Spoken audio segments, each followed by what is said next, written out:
I thought I was just moving into a cheap apartment, but the radio in my room started predicting deaths before they happened. And one night, it spoke directly to me. I moved into a rundown apartment complex about 6 months ago. It wasn't anything special. Thin walls, flickering lights, neighbors who never looked you in the eye. Just another cheap place to sleep while I tried to put my life back together. At least, that's what I thought. The second night I was there, it happened. At exactly 3:17 in the morning, my old radio, one I hadn't even touched, switched on by itself. The sound nearly made me jump out of bed. It wasn't music. It wasn't static. It was a news broadcast. The voice was low, distorted, almost like it was underwater. And it said, "Collision on Main Street. 2 dead, more expected."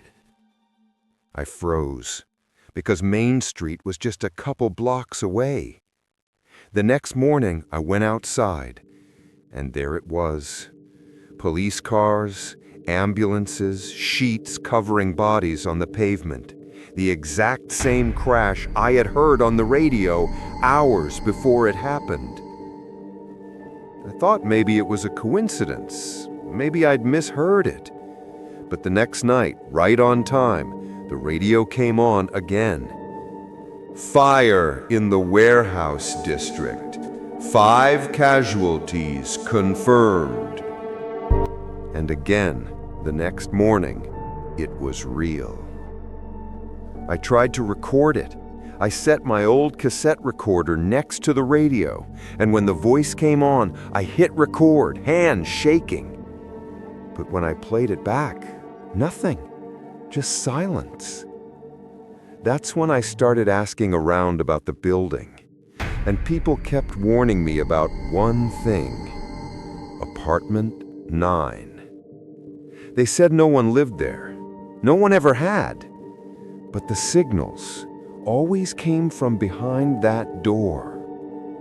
One night, I finally worked up the courage.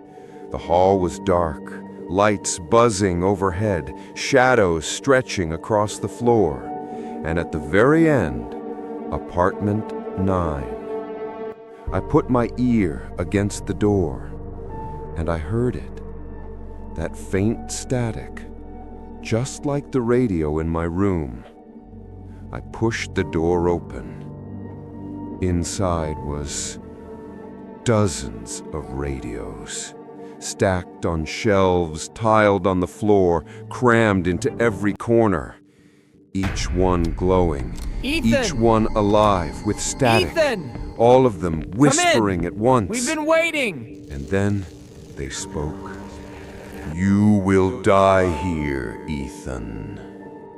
I stumbled back, heart pounding, because they had said my name. Then I noticed something else. One of the radios wasn't playing static. It was broadcasting my own voice. My own voice, panicked, trembling. "This is the last signal. If you hear this, I'm already dead." That was 3 nights ago. And still, every night, at exactly 3:17, the radio plays.